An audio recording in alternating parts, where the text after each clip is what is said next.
Good morning and welcome to the Sports Carnival, broadcasting live from the Trauma Center studios. Packer Nation rejoice as Green Bay beats the Rams and are now only 2 games out of 500. Truly a milestone to celebrate. Now here's your host, Dave Kearney. Oh, Chad, you know, it's different for us here in Wisconsin because this morning as the Packers bask in the glory of a 24-12 win over a team in the Los Angeles Rams, who with their 10th loss last night, Chad, tied the worst loss record for any defending Super Bowl champion in the history of the Super Bowl era. We understand that the chances of Green Bay going to the postseason have just gone up. And the legend of Jimmy Namath and the undefeated Green Bay Packers when Jimmy Namath has been at Lambeau Field continues to grow. We had some of our friends, some of our audience members at that game last night. And I think it was due to their presence that Baker Mayfield threw for just 111 yards. The Los Angeles Rams only accounted for 156 yards of offense. Why? Because of the great fans at Lambeau Field. It had nothing to do with the fact that Baker Mayfield's having the historically worst quarterback season in the history of the NFL, save for Jimmy Clausen. And it doesn't have anything to do with the fact that the more time that he spent with the Rams, the worse I thought they would be, which is exactly what happened. This had to do with the fact that Jimmy Namath and the fans came to play. Did you hear them yelling last night at Lambeau Field? It was so fucking cold. Voices were diminished. And yet the Packer faithful stepped up. We did this last night. The players, they had something to do with it. We really stepped up. It was a brilliant night for fans. Yeah, it had nothing to do with the pass rush or coverage. Yeah, you're absolutely not at all. Aaron Donald not playing literally had zero to do with the fact that the Rams defense wasn't as good as it normally is. And Baker Mayfield, again, being one of the worst quarterbacks to ever play the season, had nothing to do with that. This was about the fans. This was about the we. Congratulations, Wisconsin. It's really led me to this morning's poll question, chat, on our Twitter feed, at the Sports Carney, as well as on our Facebook group page. If you had to bet on it right now, and say you were using your money or free play money at BetUS right now, would you bet on the Packers to go to the postseason? The ways, Chad, that you can answer this are you betcha or no way, Aaron. So take this morning's poll question at the Sports Carney or on our Facebook group page. I am desperate to know what you think. Yeah, I would say no. I don't think they're going to be able to beat Miami. I definitely don't think they're going to be able to beat Minnesota, and I don't think they'll be able to beat Detroit. So I think they got their last win of the season, in my opinion. Well, Not it was to a mention, win. how many people have to lose and all kinds of fancy math has to happen. It's not going to happen, guys. I don't care what Aaron Rodgers says. If they win out, I think I think Joe said 67%. I saw 33%. So I don't know who's doing the math, but if they win out, 67% chance. Yeah, as of yesterday, if they win out, they had a 67% chance to make the postseason. Now, the chance of them making the postseason now has gone up to 8%. From 6 to 8%. Well, I'm crazy. I apologize. Yeah, of course they're going to make it. Of course. Well, that's why I'm asking if you were making a bet today using free play money at BetUS because you entered the promo code Carnival upon signing up, would you make this play? Listen, there were a couple of things for me to take away from this game. One of them being that I was right in saying that barbecue chicken would be served to the Green Bay Packers in the form of the spread. The -7 points, I just felt like the Packers were going to cover that easy. The Rams just looked so inept, Chad. And when I mentioned that 10-loss season, right now they're tied for the worst season for a defending Super Bowl champion in the history of the Super Bowl era. They are going to lose at least one more of their games, which is going to mean this Rams team will be historically bad coming off of a Super Bowl.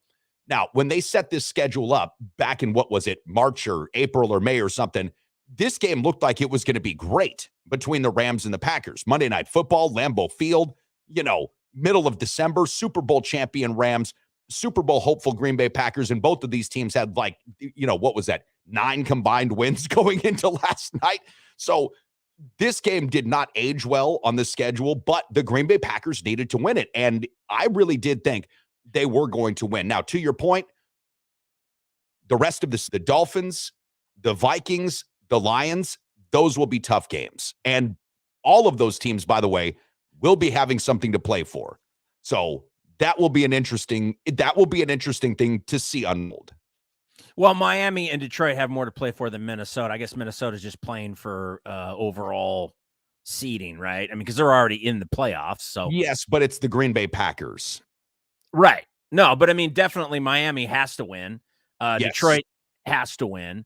Obviously, Green Bay has to win. So I guess it does put together possibly a good matchup in those situations because all of the teams have to win. Minnesota doesn't have to win, but they're going to want to win. So I think the last 3 games are definitely going to be entertaining. So this game, I believe, against Miami is on Sunday, which would be Christmas Day at noon, my time. I don't know what that is. Well, it will be noon Central Time, which would be 10 o'clock your time. I don't think they're going to start the game any earlier than 10 o'clock out there for you guys, but it should be noon Central Time and 10 p.m. on the West Coast. I think that for the Green Bay Packers, and I know that Green Bay Packer fans are looking at this, and I really do hope the Green Bay Packer fans took away from last night's win some excitement, because it was a fun game to watch. The frozen tundra was almost like Chad right now being completely frozen on the screen. The frozen tundra was giving us all of what. Am I back? You're sort of back now. The frozen tundra was giving us all the same frozenness that we're getting from Chad here. We've got a winter storm coming out here. All right, let's go to commercial if we can. Let's see if that works. Let's see if Chad can. Hello? Yeah, I know. We see you sort of, buddy. We see you sort of. You're coming in. You're joining us now. Am I there now? You're sort of here now. You're a bit okay. Let's go to break. How about that? Let's see how that works. Okay. All right. Here we go. What can I say? The Recovery Room on 7th and Mississippi Street is not only my favorite bar in all of downtown La Crosse, Wisconsin, it's my favorite restaurant in all of downtown La Crosse, Wisconsin. Breakfast served 8 to noon, Saturday and Sundays, daily specials, incredible cocktails, and the best damn wait staff in the entire city. My buddy Matt knows how to treat you right, and that's why when you go to the Recovery Room on 7th and Mississippi, you're always going to have a great time and a great meal with a great cocktail. So if you haven't been in a while, or perhaps you're just regular and you want to stop in again, make it a thing. I'm there every single week. How about you? The Social Distancing Sport Association, or SDSA, presents guidelines to safer athletics. For example, when participating in basketball, remember the Harden rule. That's right, James Harden is a man ahead of his time. Number 1, when playing defense, that is if you choose to, keep 3 to 6 feet between you and your opponent. Never double team and always appear disengaged or aloof. On offense, be sure to isolate yourself from your teammates. Dribble the shot clock down, rarely pass, and finally take a 30 to 35-foot shot. This has been brought to you by Arm's Length Under Armour. Go ahead and play. Just stay at least an arm's length away. Broadcasting live from the Trauma Center studios, this is the Sports Carnival. Note to all you vegans out there, if you're trying to save the animals, quit eating their food. Now here's your host, Dave Carney. All right, welcome back, Max Headroom. Good to see you're moving a little smoother. I like that Jason Breacher was popping up here, and he's like, Max Headroom in the house. I think you were freezing too. I don't think it's just me. So I don't know. We definitely have issues here. I was perfect on my end. But listen, we've got Thomas from UWL checking in this morning, and he was kind of going back and forth with Rob Dog here on our YouTube page, and YouTube being one of the platforms, guys and gals, in which you can communicate to and from with us here. And Thomas was talking about this major blue that's coming through. So the central portion of the United States and the plains, basically from like Montana all the way out to Ohio, is getting ready to be hit with some of the cruelest weather in basically 40 years, Chad. I was looking at something last night on ABC News, and they are talking about some of the coldest temperatures in 40 years out here, and possibly up to 10 inches of snow in this area, like from now until Sunday. So yeah, I think we're going to be -6 tonight, so that's going to be fun. It's currently 9 degrees here, but the real feel is minus, I think, 4 or 5. It doesn't matter. We might end up having some blizzardy-like conditions, even though looking outside of the Trauma Center studios here, which I'm broadcasting from in lovely Stoddard, Wisconsin, skies are blue.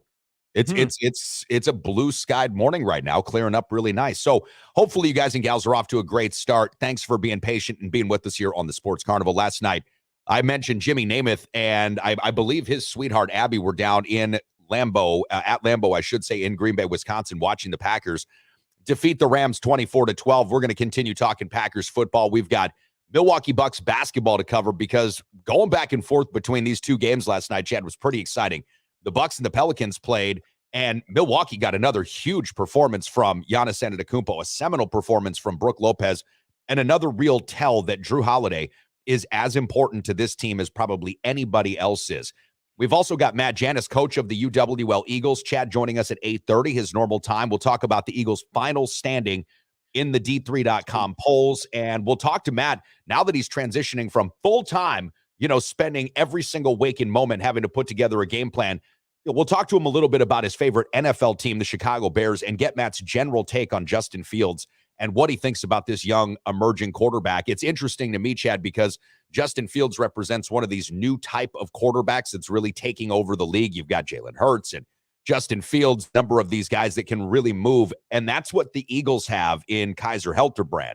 So I'm curious to see if Coach Janus thinks there's any particular similarities between the two. I think Kaiser Helterbrand looks a lot like Taysom Hill, who, again, 8, 9, 10 years ago when he was coming out of college, that was looked at as a complete anomaly. And now you've got these guys doing things, and you're saying, like, if you can't run an out route and catch a football and also play on special teams, you're not even a quarterback anymore. It's really interesting how everything is changing, but we'll talk to him coming up at 8:30 this morning on the show. Taysom Hill from the Saints you're speaking of, correct? Yes. Who was once a member of the Green Bay Packers, at least on the practice squad, and Mike McCarthy couldn't figure out a way to use him. And so, of course, he goes to New Orleans and has some pretty good success. If you'd like to take part in this morning's poll question, we've got one for you on our Twitter feed at the Sports Carney, as well as the Facebook group page, which, again, continues to grow. So does the community on Twitter. And thank you guys and gals so much for helping promote that because that is helping us quite a bit. The poll question this morning is, after this win last night, 24-12, would you bet on the Packers, even if you were using your free play money that we give you at BetUS when you sign up using the promo code Carnival? Would you bet on the Packers to make the postseason now that they won last night? The way that you can answer is you betcha, or no way, Ron. Now, when you look at the game last night, Chad, I don't really think that this is one of the Aaron Rodgers games that Green Bay Packer fans will look back on. I thought the Packers did a good job in sticking to their game plan and running the football a whole bunch. A.J. Dillon scored twice. Aaron Jones did catch a touchdown pass, Aaron's only touchdown pass of the evening. I just think that the Packers looked at a team across the line from them in the Los Angeles Rams and said, look, they're without their best defensive player in Aaron Donald. We need to do what we can to keep this ball on the ground because the frozen tundra was real. People were slipping around all over the place last night, and you could just kind of tell it would have been a slop fest if they wanted to go downfield all the time. The interception that Rodgers threw was absolutely inexplicable. Yeah. A terrible fucking throw. Right. So I thought the Packers did a good job of keeping it on the ground. Rodgers did just enough to keep this team going, and for what that's worth, the Packers keep their playoff hopes alive. But Joe DeGuano has said this, you've said this, and I don't believe that they make the playoffs either. I just don't think that this year's Packers team has enough special to be able to really beat good teams. This Rams team, like I mentioned at the lead, Chad, is historically bad with their 10th loss. I mean, historically bad. So listen, absolutely happy about the win. I thought the fans did a great job showing up, 80,000 maybe in, 15-degree weather. It says -9 Celsius, whatever the fuck, who cares? But, the temperature was 15 degrees. It was cold, man. And so I thought the Packer fans did great, but the Packers team did just enough to beat a really, really bad Rams squad last night. Well, it's something that we talked about all year, what they really need to be doing, which is keeping the ball on the ground and playing defense. And that's what they did. If you do that on a consistent basis, you're going to win more football games. And obviously with the weather, that was a huge factor as well. The Rams tried to keep it on the ground as well. They just, credit to the Packers who've been struggling against the run all year. They did pretty good job keeping Akers in containment. And then Baker Mayfield was back to Baker Mayfield. He had one good half, and everybody was trying to anoint him the next, second coming or whatever. And obviously that didn't work out. Now, granted, he's kind of that's a difficult situation. So I'm not going to be too harsh on Baker Mayfield. Obviously not being there that long, only being with the offense a certain amount of time. I mean, for the most part, he's serviceable. But when you look at the Rams and why they're so historically bad after a Super Bowl, no Cooper Kupp, no Matthew Stafford, no Aaron Donald. I mean, you start looking at all of the injuries, and it starts to make a little bit of sense, right? Because it's not like it's the same team that was in the Super Bowl that won the Super Bowl is playing last night. That's a completely different team. So it's not really fair necessarily to compare those two. But overall, it's a good win. Here's the deal. The bottom line is Joe DeGuano would say, Aaron Rodgers and the Packers have to win out. So they started with the first win. They've got to win 3 more. Can they win 3 more? Miami, although they lost last week against the Bills, played a pretty solid game and looked pretty tough. They are at home. That's going to be a very difficult game to win. Then they have Minnesota, I believe, at home, and then they have to play Detroit. Those are 3 tough wins. But if they do the chunking method and you take a little bit at a time, one game at a time, not to be cliche, is it possible that they went out? Yes. Is it likely? I don't think so. Well, and Morning Wood's popping up here this morning and says, don't get me wrong, but the Packers are more likely to lose their last 3 than to win. And I do think that more likely than not, that is true. And starting with Miami, a team that historically the Packers don't play great from what I recall. I'd have to see. It's more about going down to Florida, right? Like playing in the kind of conditions. Green Bay is a lot more accustomed, and you could see the advantage last night against the Los Angeles Rams. Green Bay is a lot more accustomed to playing in conditions that we saw last evening than they are in 80-degree weather, ostensibly what it'll be in Miami on Sunday. But if the Green Bay Packers are able to chunk it up, I mean, is there a chance? Sure. But like we see on our graphic here, and like we talked about yesterday with Joe DeGuano's crazy math, his crazy Packer math, there needs to be a lot of help. Other teams have to do something too in order for all of this to even work out. So just because Green Bay wins out does not necessarily mean anything. Green Bay can win their last 3 games, and that still will not guarantee the Packers a playoff opportunity. As we've mentioned, if Green Bay wins out, the probability goes to 67% that they make the postseason, but that's still 33% that they don't. And so, listen, you can only do what you can do at this point. You can control what you can control. I will say this. The chutzpah that the Packers team is showing, even if it's against inferior opponents, the chutzpah that they're showing right now and the lack of quit that the players are actually giving to us as fans, that's encouraging to see Christian Watson continue to evolve, to see A.J. Dillon get the carries. I was a little surprised, though, Chad, and this is something that, you know, I kind of had in my notes to talk about this morning. I was a little bit surprised, though, that Matt LaFleur didn't use Aaron Jones more consistently than he did. And I understand that they're trying to go with this, you know, power running game. I totally get it. But Aaron Jones, when you look at the offensive players that play for the Packers, he is absolutely amongst one of the best 11 offensive players that could be out there at any one time. And he can catch, as he was doing yesterday when he caught that touchdown. I just don't understand why LaFleur doesn't use him more. If it were Kyle Shanahan, if it were Sean McVay, I could see Aaron Jones being used a lot more, irrespective of if A.J. Dillon is in there as a power back, so to speak.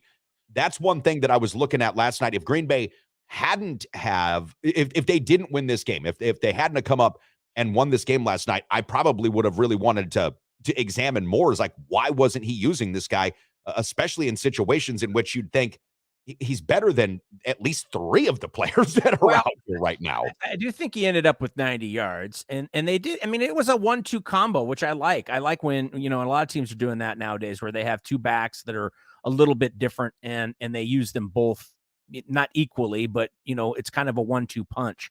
And they're kind of doing that last night, which, again, we go back to what we talked about 6-8 weeks ago. This is the kind of, you know, offense that they needed to be running all year, which is run the football. You know, you're using the pass so that you don't get too dependent on the run, and play defense. And that's what they did last night against a team that isn't that great. It's a 4-win team, so don't get too excited. But they needed to win the game. I thought they had a good game plan. They executed. They got the win. I thought Aaron Rodgers' throw for that interception obviously was a miscommunication. Yes. I'm guessing. Yes. But I think that what Troy Aikman mentioned is definitely something to talk about. And I know Aaron Rodgers doesn't like to talk about it, but clearly that thumb has bothered him all year long. And now that we know that it's broken, it makes a lot of sense, because he threw his 10th interception last night, the first time he's done that since 2010, which I believe is when the Packers did win the Super Bowl. So there is something there. I mean, not to make excuses for Aaron Rodgers. He doesn't need excuses, but that clearly is bothering him, and he's soldiering forward. So you have to give him credit for that. Well, I totally agree. And Troy Aikman making that point last night actually prompted me on Twitter at the Sports Carney to say that I thought the weather was affecting Rodgers and the Packers offense Sure. more than his thumb, because what I was watching last night, that field and the conditions of the field were such, you could see it from every punt and kickoff return, from every play that was made.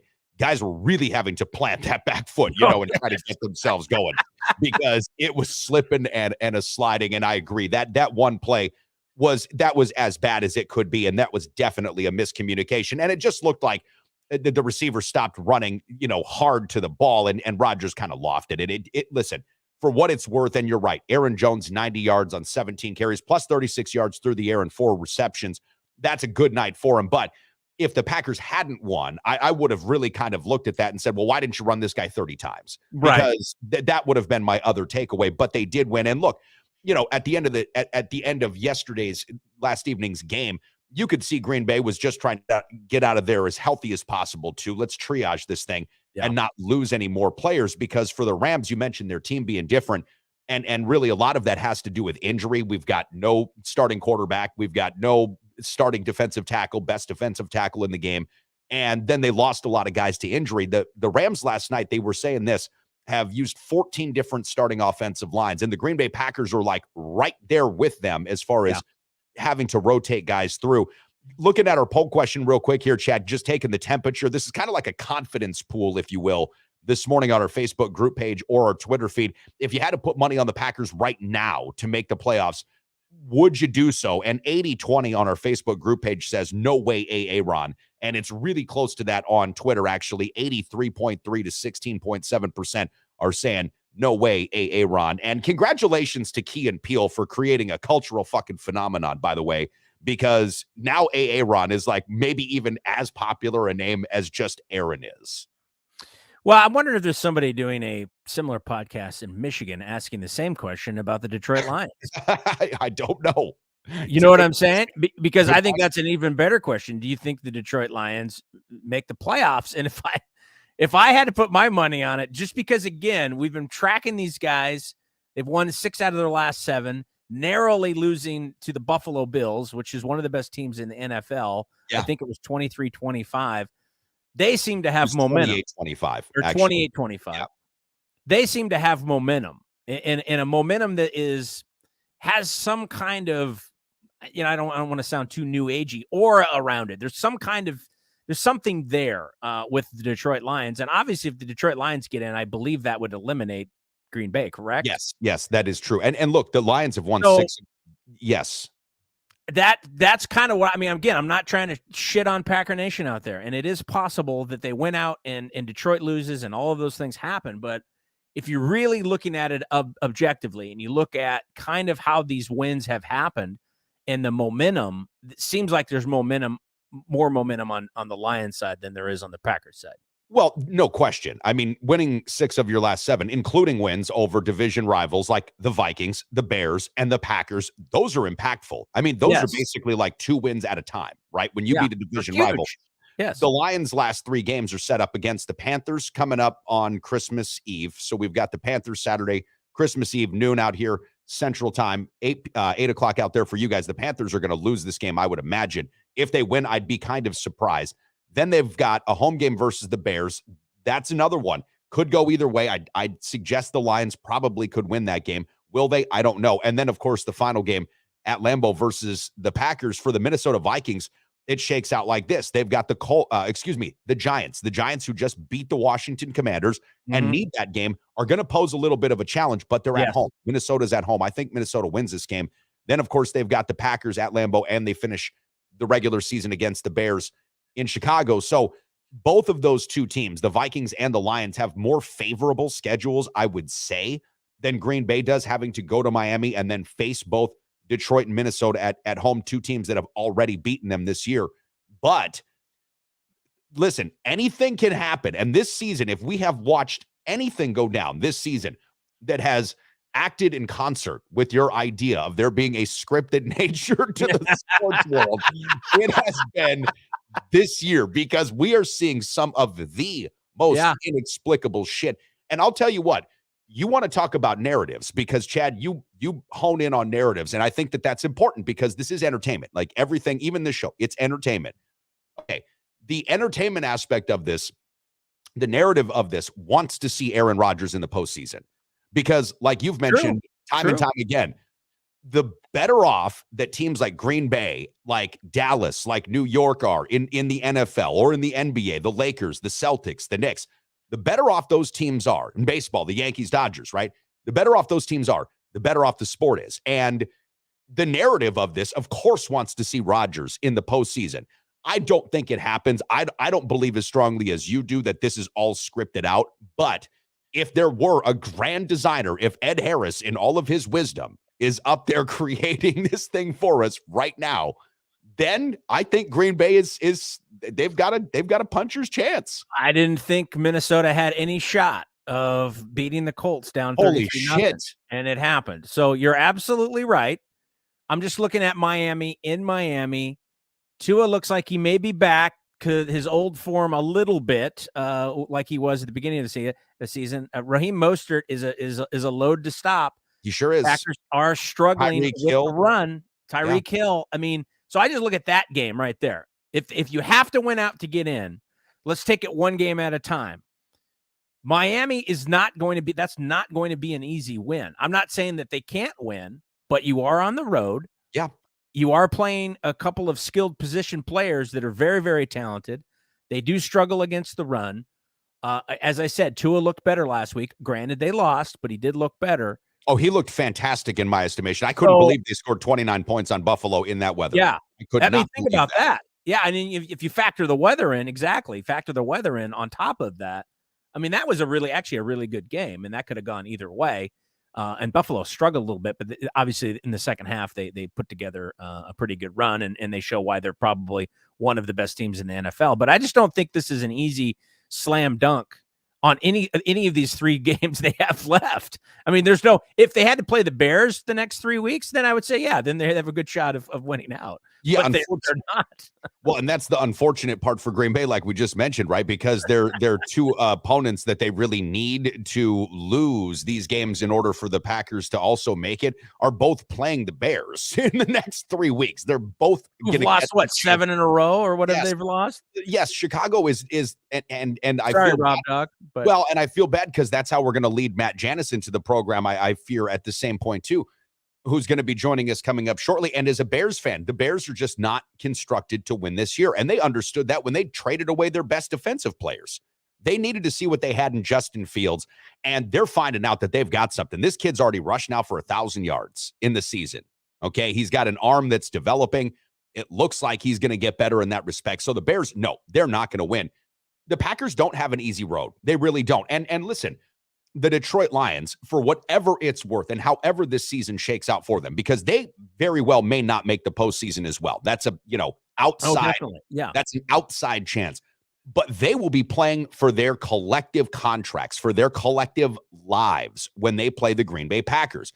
The Minnesota Vikings, you're right. Maybe they even look at that as an opportunity to hide some of their flaws, right? Pull guys off of the field so that they don't get exposed more than they would have to be against a Green Bay Packer team that might be looking to do just that and say, listen, we and the Packers could play spoiler in that particular way.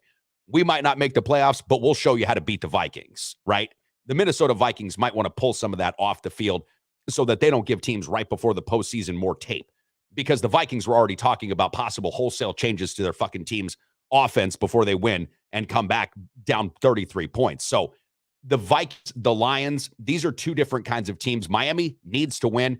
The Detroit Lions will be out for blood no matter what happens, no matter what the scenario is for the postseason. Dan Campbell's trying to prove himself as the coach of this team for not just now, but in the future. And there are a lot of players on the Lions that are trying to showcase we deserve to get paid, and or we should still be getting paid in the case of Jared Goff, because his career looked like it was very much in jeopardy and sort of up in the air. He's trying to solidify.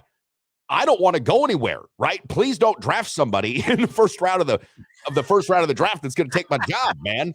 Like, I really want to stay here and play some football. Yeah. Oh. Good old Jared Langley, Gangly Goff. Yeah. Well, I mean, he was the first overall pick for a reason. And Packer fans, Crane out there. He's been to as many Super Bowls as Aaron Rodgers has, which is sad when you think about it. So Stay tuned. We got a whole lot left to come here on the Sports Carnival, broadcasting live coast to coast from the Trauma Center studios. Preferred Insurance is the official auto, home, business, flood, and life insurance agency of the Sports Carnival, serving folks in La Crosse and surrounding areas with licenses in Wisconsin, Minnesota, and Iowa. As an independent insurance agency, Preferred Insurance is free to find the very best insurance for you, your family, or your business needs. Call my friends at Preferred Insurance today and set up a free consultation. Remember, working with an independent agency means Preferred Insurance works for you, with you, to find the best solutions at the best prices. Now more than ever, if you're looking to buy or sell your first home or perhaps an investment property, you need a full-time dedicated real estate agent who is up to date on all the latest trends and analysis and is ready to give you the kind of service that you deserve. That's why the official real estate agent and the official real estate partner of the Sports Carnival is Kyle Cable of One Trust Real Estate. Whether you're looking to buy or sell your first home, or perhaps you are a seasoned investor, call the official real estate agent partner of the Sports Carnival, Kyle Cable of One Trust Real Estate. Back at the Sports Carnival, broadcasting live from the Trauma Center studios. You know why Santa is such a fan of the Kardashians? Yeah, because they're all hoes, of course. Now here's your host, Dave Carney. Wow. Welcome back. Merry Christmas, everybody. By the way, the Sports Carnival is going to be on a short week this week. We have got Friday off. We have got ourselves ready to go for Christmas and the Christmas holiday. But don't worry, there's plenty of Sports Carnival content up online, YouTube, Facebook. Our group page chat keeps growing daily. We've got, of course, our Twitch and our Twitter accounts at the Sports Carney across all of social media. EJ is saying good morning here from Turtle Stack Brewery. If he doesn't see us, good afternoon, good evening, and good night. EJ, thanks so much. It's good to hear from you. We'll be hearing from Matt Janus, UWL head football coach, coming up soon here, Chad. He is confirmed 3 to 4 times already this morning. So we just got to hang on. Matt will be joining us here soon. While we wait for Matt to join the program, I do want to say a special hello to our friends that support the program. Kyle Cable, One Trust Real Estate. Kyle is my real estate agent, sold my house in 2 days on the market in the middle of a Wisconsin winter, 2 days on the market and for over asking price. I'm not bullshitting. Kyle Cable, One Trust Real Estate, my real estate agent. And if you need to buy or sell, or you're an investor, that happens all year round, go to the official real estate partner of the program. Now, for your mortgage needs, our buddies at the Midwest Mortgage Team, we're both wearing some of their snazzy gear this morning, Chad. They are the official mortgage provider of the program. Todd Vercruzzi and Mike Garcia, the number one team in the Midwest Mortgage. In the Midwest Mortgage is, I think entire company, and Land Home Financial's entire company. I know that at least Todd Vercruzzi had made it up there to number one, and Mike, of course, is right there with them on that team. Preferred Insurance, downtown La Crosse, Tony Rausa and Brian Sandmeyer. I'm going to go see Tony today. We were trying to hook up yesterday, talk some insurance. We're going to move John's car insurance over to Tony. My car, actually, my SUV, we're going to move over to Tony, and then we'll have some renters insurance as well.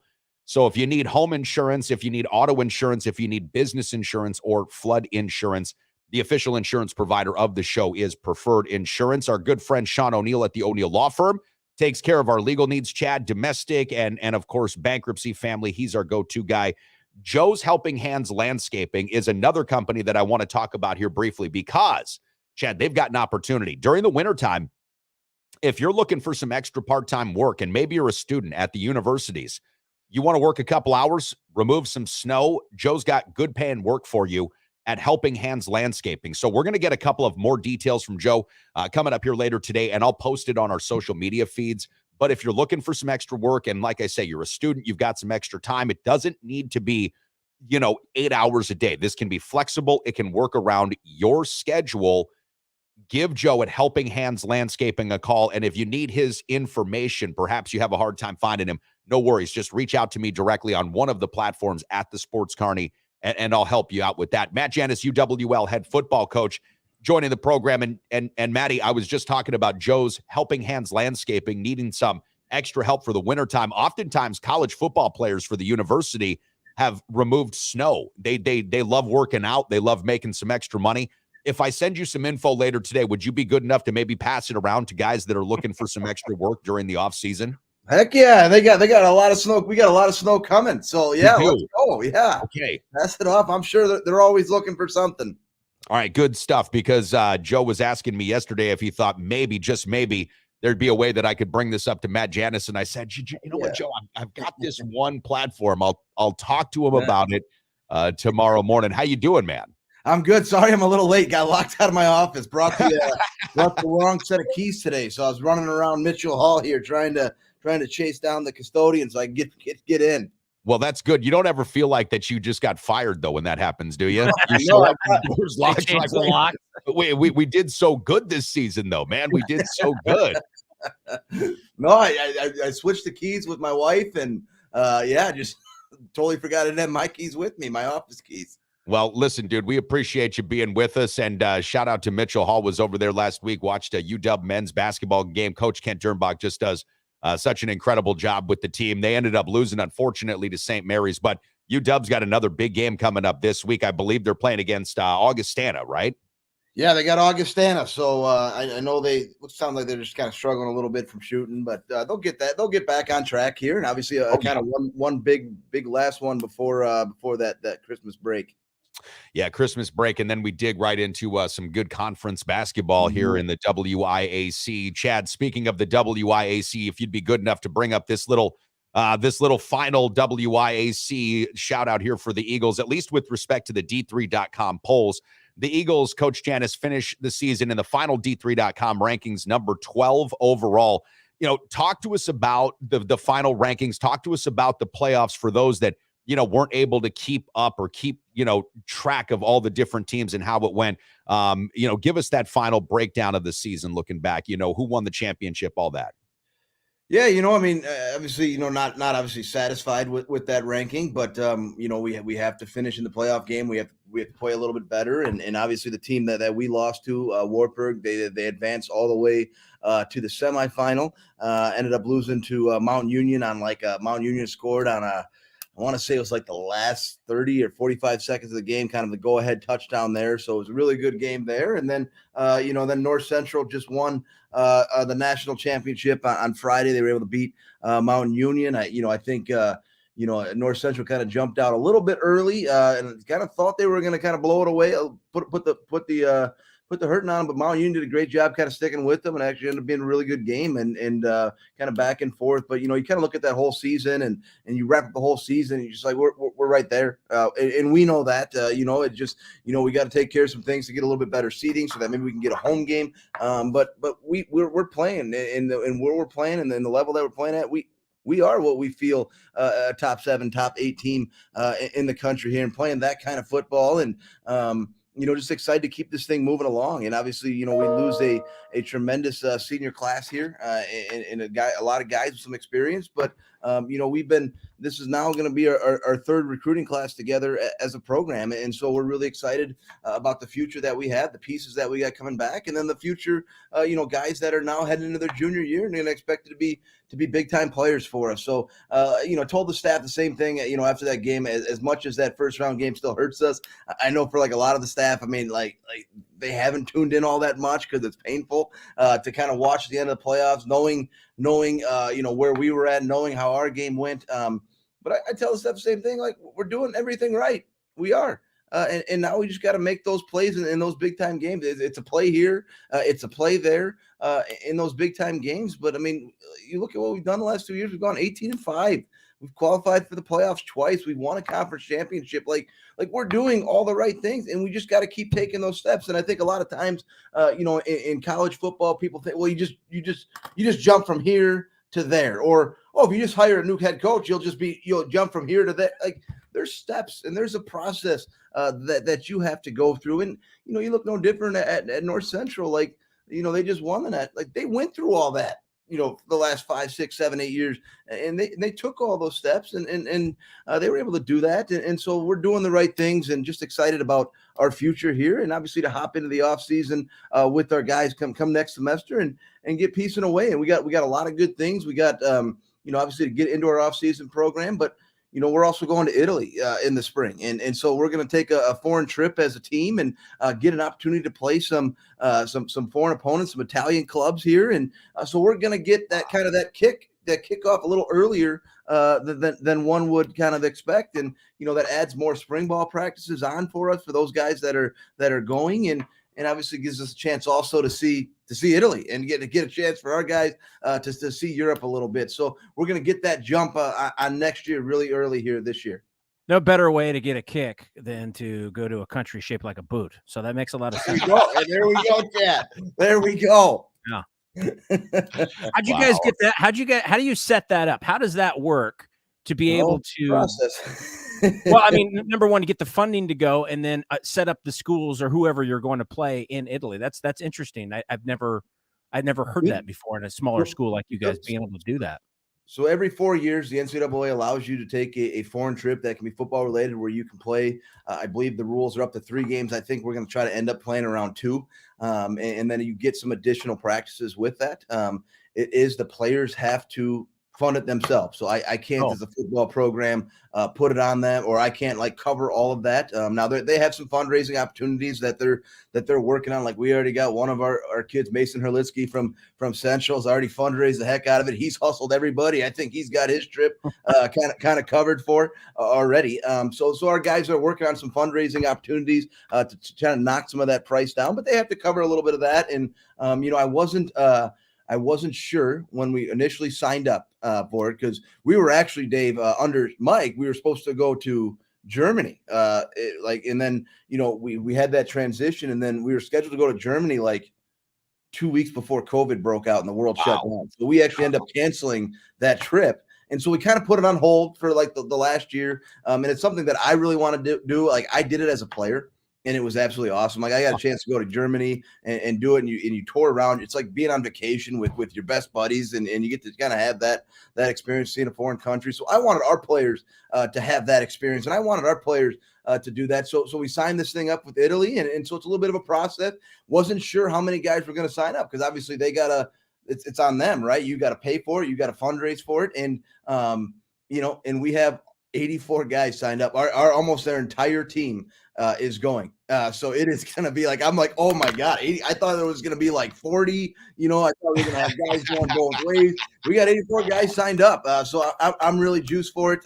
I know our players are getting excited. And so we're trying to get we got a lot. We're going Florence, Milan, in Rome. So probably be about in Italy for about 7 days, 2 days of travel, 2 games in that span. So obviously we'll get a practice or 2 over there as well, but then they're going to do a lot of sightseeing, and they're going to see the Leaning Tower of Pisa and the Vatican and the Colosseum. And then they have, we're signed up for an Italian, an authentic Italian cooking class. So they're going to learn how to cook pasta probably from scratch and kind of make sauce like that. That's great. Going to be a really fun, not only from the football, really beneficial from the football side of things, but also from, just the team bonding and the experience that they're going to have over there. So really getting excited for that. This coach, Janus, is exactly what college really and truly should be about. It's gaining life experiences that will shape and mold you for the future. I love that Maddie from the recovery room is checking in here, and he's like, we might have to have coach and some guys do some guest bartending. I think he means guest bartending, not guest bartending. Either way.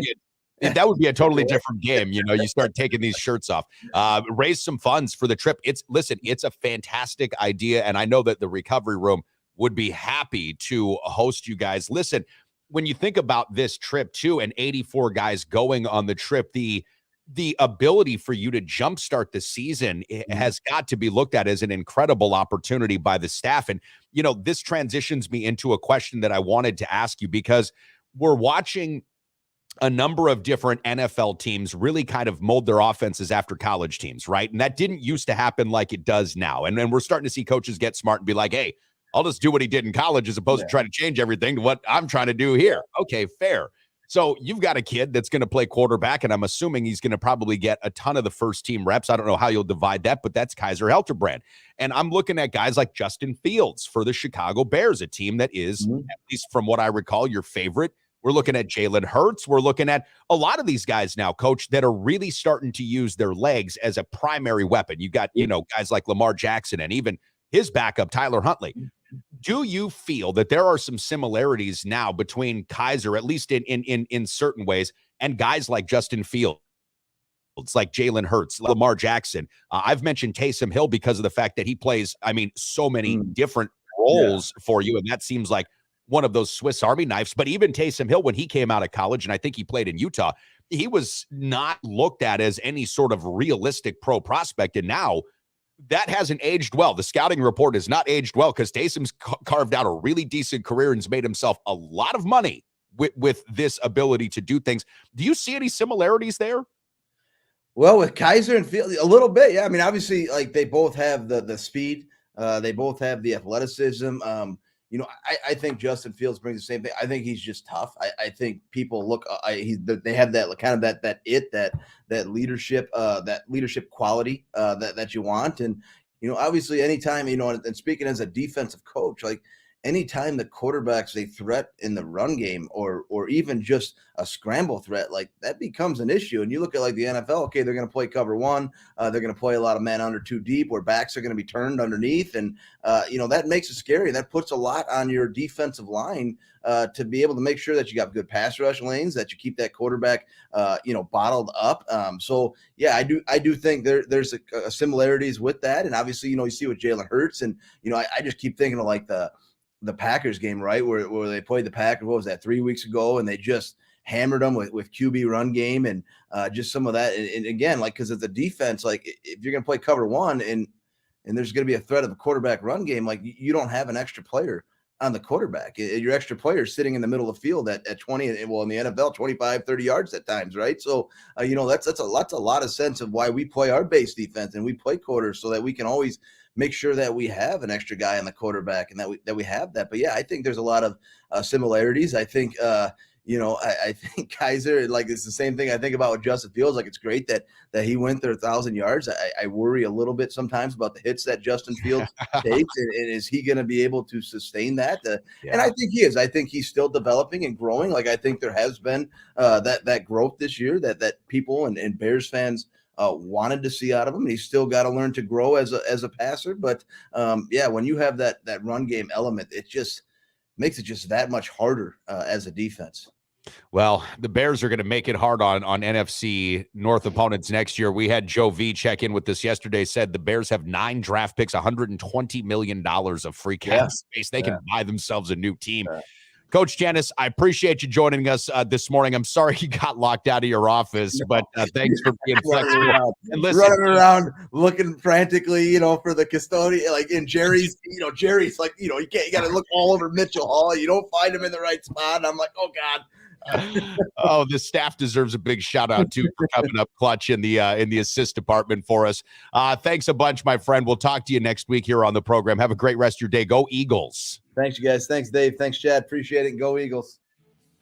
The official mortgage team of the Sports Carnival is the Midwest Mortgage Team of Land Home Financial, my good buddies Mike Garcia and Todd Vercruzzi. Listen, we all know the mortgage industry is in a bit of an upheaval right now, and that's why it's more important than ever to go to a couple of guys that you can trust, a local operation right here in La Crosse. That is the Midwest Mortgage Team. Again, Michael Garcia and Todd Vercruzzi of Land Home Financial. Don't make a mistake with your mortgage needs.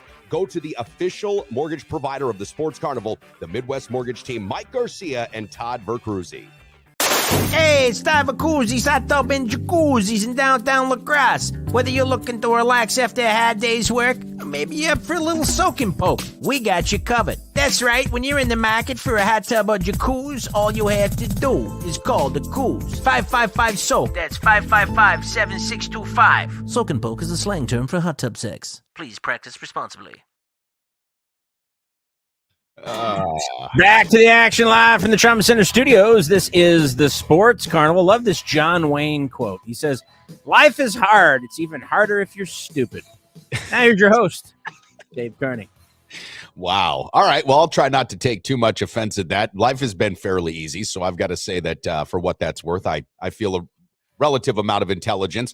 Thanks so much to our intelligent supporters of the program here and those that have become, wise and intelligent in tuning us on 8 to 9 Central Time or anytime, basically throughout the day, which, Chad, is how a lot of people do it. But if you ever want to reach out to the program and chime in on the show, Facebook, you can do that. You can also do it on YouTube and Twitch. Now, Twitter and LinkedIn, they don't allow us to accept our comments here, but if you're watching us on one of those platforms as well, thanks so much.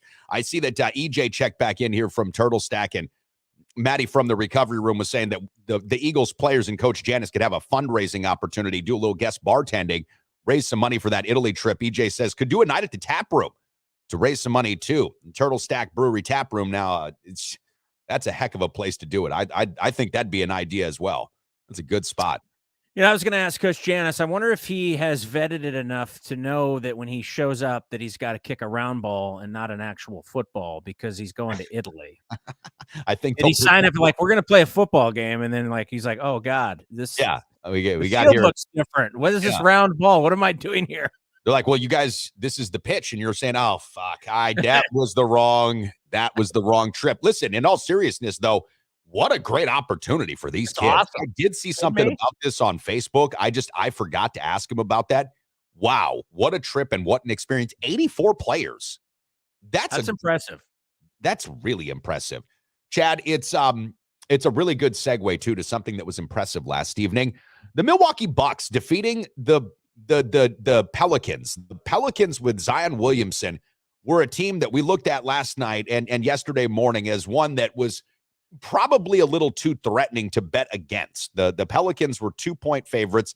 The Bucks were were the Bucks 2-point favorites? I think the Bucks were 2-point favorites. The Pelicans were 2-point dogs. And I just didn't like the number because when the Bucks last played a road game and they were 2-point favorites, it was against Memphis and they lost by 41 points. Yeah. I just wasn't feeling a bet here on the Bucks. But last evening, going in between the Monday Night Football game, which, listen, was a great win for the Packers, but not the most exciting of watches. Okay, I mean, it really wasn't. There were large stretches of that game that were wholly unwatchable, like almost every time Baker Mayfield and the Rams were on offense. So I'm going back and forth between this Bucks game. Dude, Janus is way better still than Zion Williamson. And the Milwaukee Bucks are a much better team when they are firing on all cylinders than the Pelicans are. Now, the Pelicans got a great night by Valanciunas. This guy scored the first 15 points of the game. He ended up really going off. But Janus goes for 42 points, gets 10 rebounds. Drew Holiday, 18 and 11. Big three, because the Bucks were winning. They were up big. And then the Pelicans started to make a real run, okay? But Drew Holiday, 18 points, 11 assists, and a really big three. Then you look at Brook Lopez, 30 points, hit 4 3-pointers, Chad. Only blocked, I want to say, one shot, maybe two. Yeah, one block. Yeah. Okay, 1 block, 7 rebounds. But the impact of this guy and just the sheer size of him, because Valanciunas is a big center. He's 6'11", they list him at, right? Brook Lopez looks like a legitimate 7'3". He is just so big. And there was a play late in the game, too, when Brook got fed a pass by Drew Holiday that he goes up for a nice little layup that really still shows you that while this guy steps out and hits a ton of threes, he really did make his bones and score 80% of his career points by being a really dominant low post scorer. And so he still's got a lot of that. I just thought that last night's win for Milwaukee, while it wasn't surprising because this team is record-wise the second best in the league behind Boston, this was important because Milwaukee had been playing some, let's just call it, below spectacular basketball. I don't want to say it was subpar because it's not, but they were not playing spectacular basketball recently. This game last night I thought was a really good showing. And again, Janus, 42 points, just really beasting out and shooting decent from downtown too. He was able to make some shots that, forced the defense to have to actually guard him, which was important. Well, yeah, and the Pelicans are no joke, and they've been hot lately. So this is a big win, especially on the road. Anytime you can get a road win against a hot team, that's important. And we've been saying it all year long. This Milwaukee team may be the best team, complete team. If you can include the bench, you can include the starting lineup, and when they're healthy, I don't think anybody's deeper, and I don't think necessarily anybody's better. I think Boston is obviously a really good team and has a better record currently, but I don't think their bench is as deep. And we'll see how that plays out in the playoffs or as the season moves forward here. I think that's going to be ultimately where this is headed. Unless there's some kind of catastrophic injury on one of the teams, that's probably the way it's headed. To me, these are the two best teams, not just in the East, but in the NBA currently. Yeah, I agree. And Joe Ingles, from all reports and indications, Chad, you talk about this Bucks bench. Joe Ingles, from all reports, is getting closer and closer to making his return. And this is a guy that just gives you, if if he only gives you 15 minutes a game, but he's able to give you a couple of corner 3-point shots, a couple of instances in which he's able to draw the defense out. Because as we know, if you've got a dominant big player like Shaq, like Janus, any of these players throughout history, the best thing for those guys is to have shooters. The Boston Celtics were awesome like that. The Lakers had shooters all over the floor. These teams knew what they had inside, the Robert Parrish, the Kevin McHale's, and what you needed to do was get those shooters on the outside to spread that out. With the addition of Joe Ingles, let's say Chris Middleton returns to form fully healthy, which he should. He's just getting himself going right now. This Bucks team is deeper than the others. And listen, we'll see how that plays in the playoffs, because then you need everybody to step up and be healthy at the right time. And Jason Tatum, man, I know that the Celtics have lost a couple of here recently too, but this guy's playing like out of his mind basketball this year for those Boston Celtics. But it was a great win last night for the Bucks. It really was. And going back to my point earlier, flipping back and forth, I think Matt from the recovery room said the same thing. The Christmas holiday cookie baking show was more entertaining than that Packer game last night. There were some times, Matt, where it didn't feel like it was all that exciting. That's fair. Yeah, that was kind of a hard one to watch. I pretty much watched the complete first half, and I was in and out. I'll be honest with you, in and out of sleep in the second half. But they got to win, so that's what matters. But I wanted to go back to your point about Milwaukee. When you start looking at it, so you got Pat Connaughton, you got Ingles, you got Grayson Allen, and then you've got Janus, and then when Janus needs a blow, you get Bobby Portis. I mean, it's really the way it's constructed. And Drew Holiday and Brook Lopez. I mean, it really does look like this may be their year. I don't want to jinx them, but this may be their year if they stay healthy. And then I forgot about Middleton. This may be their year to possibly win the whole thing. If they can get past Boston, I think if they get to the finals, they win.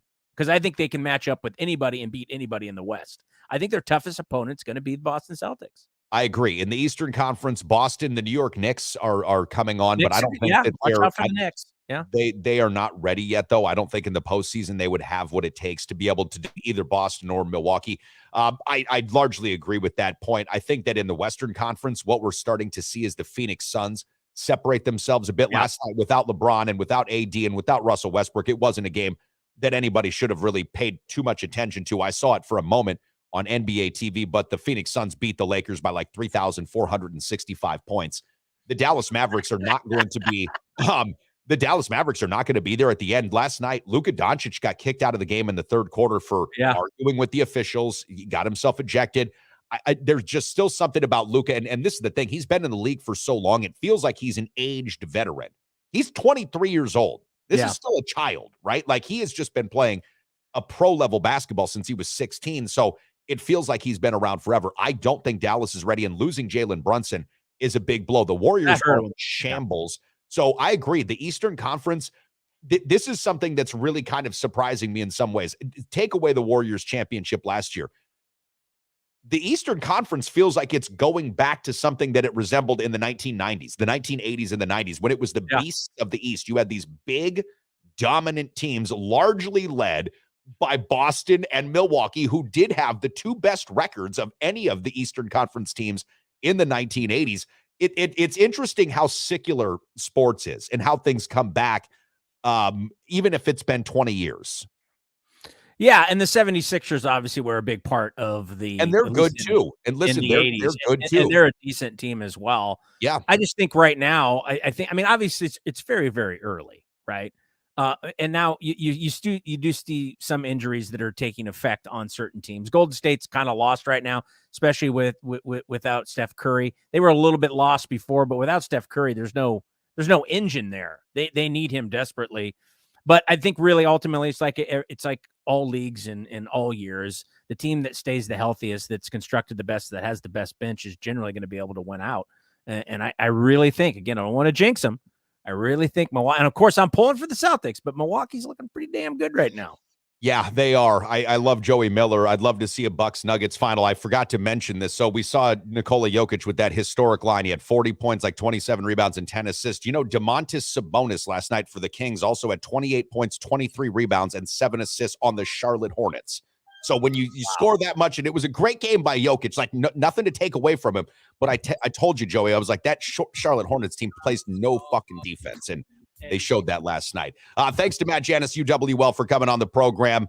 Don't forget, go to the recovery room, drink a New Glarus, a Blue Moon, and Alaskan Amber, and get yourself into the running for our big holiday giveaway coming up next Thursday. Not this Thursday, but next Thursday, the 29th of the month, 43-inch TV and a big snowboard. Chad, have a great rest of your day. Enjoy the warm weather in Eastern Washington. Thank you. You do the same. Thanks. Fuck off.